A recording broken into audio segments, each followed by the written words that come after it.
Hi friends, welcome to the channel.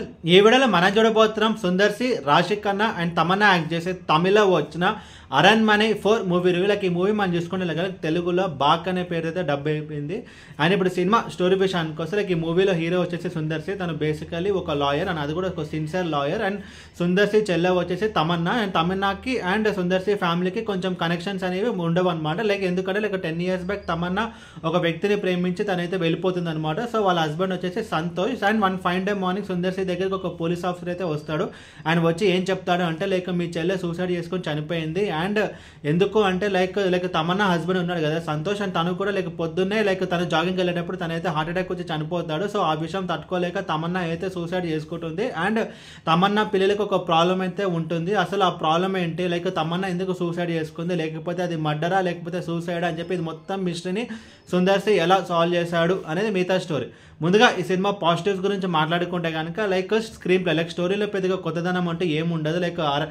Aranmanai franchise మనం చూసుకుంటే కనుక మన తెలుగులో చంద్రకళ, కళావతి, అంతాపురం అనే పేరుతో ఆ మూవీస్ అయితే డబ్బింగ్ అవుతాయి. స్టోరీ అంటే పెద్దగా అయితే ఏముండదు. అండ్ స్క్రీన్ ప్లే మనం చూసుకుంటే కనుక 2 partsగా డివైడ్ చేసుకోవచ్చు. హారర్ అండ్ ఒక హారర్ కామెడీ అనమాట. సో కామెడీ సీన్స్ అయితే ఓకే, బట్ హారర్ సీన్స్ అయితే కొంచెం వర్కౌట్ అయ్యి. అండ్ మూవీలో కొంచెం ఆ సస్పెన్స్ అయితే కొంచెం బాగానే మెయింటైన్ చేశారు. మూవీ స్టార్టింగ్ తమన్నా సూసైడ్ ఇదంతా వాళ్ళ హస్బెండ్ చనిపోవడం, సుందర్ సి తెలుగు ప్రోగ్రెస్ అయితే ఎక్కువ వచ్చి. అండ్ సెకండ్ హాఫ్లో చూసుకుంటే కనుక మనకి ఆ మిస్టరీ అనేది రివీల్ అవుతుంది. సో స్క్రీన్ ప్లే ఒక లెవెల్ వరకు బాగానే మనకైతే ఎంగేజింగ్ అయితే చెప్పారనమాట.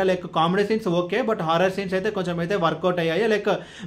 అండ్ టెక్నికల్ డిపార్ట్మెంట్స్ విషయానికి వస్తే background score okay, and cinematography okay, and actors performance విషయానికి వస్తే తమన్నా కానీ, రాశి ఖన్నా కానీ, అండ్ సుందర్ సి కానీ, అండ్ యోగి బాబు కానీ, ఢిల్లీ గణేషన్ కానీ, అండ్ కోబేసాల కానీ, ఈచ్ అండ్ ఎవ్రీ పర్సన్ వాళ్ళ రోల్స్ తగ్గట్టు బాగానే చేస్తారు. And special mention to Tamannaah, ఎందుకంటే మెజారిటీ ఆఫ్ ద మూవీ తన చుట్టూ అయితే తిరుగుతుంది. తనైతే కొంచెం బాగానే చేస్తుంది. అండ్ ఈ మూవీ నేనైతే తమిళ్లో అయితే చూసాను, బట్ తెలుగు డబ్బింగ్ ఎలా ఉంది అని తెలుగులో ఎవరైనా యాక్టర్స్ అయితే మారారని చెప్పి నాకైతే తెలియదు. బికాజ్ తెలుగు ట్రైలర్ చూసినప్పుడు కొంచెము వెన్నెల కిషోర్ అండ్ శ్రీనివాస్ రెడ్డి అయితే ఉన్నారనమాట. సో నేనైతే తమిళ వర్షన్ చూసాను. తెలుగులో మీకు ఎలా ఉంది చెప్పండి కింద కమెంట్ బాక్స్లో. అండ్ ఇప్పుడు ఈ మూవీ మైనస్ గురించి మాట్లాడుకుంటే కనుక స్టోరీలో పెద్ద కొత్తదనం అంటూ ఏం ఉండదు. ఇలాంటి ఒక స్టోరీని మనం 100 సినిమాలు అయితే చూసాము. రాజుగారి గది దగ్గర నుంచి కాంచనా కానీ, అండ్ ఇది అరణ్మనే ఫ్రాంచైజ్లోనే మనం ఇది 4th సినిమా. 3 parts అయితే చూసాం. స్టోరీ అంటూ పెద్దగా అయితే ఏముండదు. అండ్ మీకు కనుక ఇందా చెప్పినట్టు ముందు సినిమాలు కళావతి కానీ, అండ్ చంద్రకళ కానీ, అంతఃపురం కానీ ఇలాంటి ఒక మూవీస్ నచ్చితే కనుక మీకు ఈ మూవీ అయితే మనకి నచ్చుతుంది. లేదు మీకు అలాంటి మూవీస్ నచ్చవు అంటే కనుక రొటీన్ అంటే కనుక ఈ మూవీని మీరు ఈజీగా స్కిప్ చేయొచ్చు. ఎందుకంటే స్టోరీలో పెద్ద కొత్తదనం అంటూ ఏముండదు.